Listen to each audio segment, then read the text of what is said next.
There is a specific kind of person who cannot leave a machine alone. Even when the car runs perfectly fine, they still feel the need to change something. A lower suspension, different wheels, a better exhaust note, a cleaner fitment. They spend hours researching tiny details most people would never notice, and somehow those details matter deeply to them. Most people think this obsession is about attention, but usually it is not, because the interesting part is that many car guys are not modifying their cars for strangers at all. In fact, they often prefer when only a few people understand what they have done. The satisfaction comes from knowing the machine feels more personal than before, and that changes everything, because this is not really about cars. It never was. It is about identity. Psychologists use a term called internal locus of control, which means someone believes they can shape the outcome of their life through their own actions. And people who constantly modify cars often think this way naturally. They do not like accepting things exactly as they are given to them. They instinctively personalize, improve, and rebuild. A car becomes the perfect outlet for that mindset because, unlike life, cars respond logically.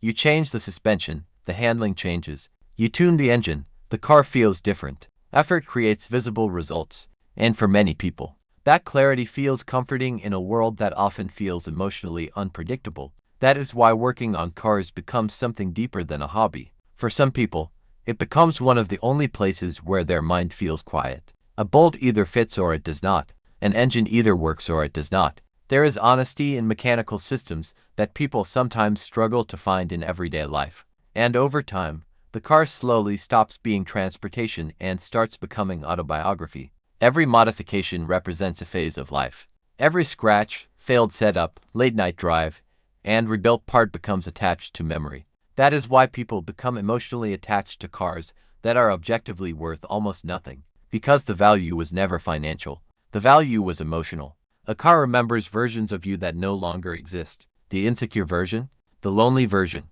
the ambitious version, the version driving home at 2 a.m. trying to figure life out.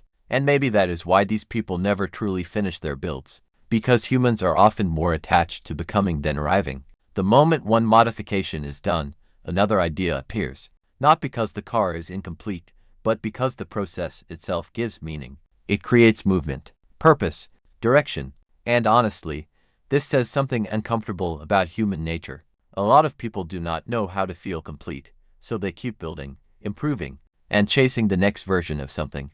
Different people do it with careers. Some do it with relationships. Some do it with themselves. Car guys just do it with machines. But underneath all of it is the same desire, to take something unfinished and slowly turn it into something that feels more honest. And maybe that is the real reason certain people love modifying cars so much. Because deep down, they are not just building the car. They are building themselves.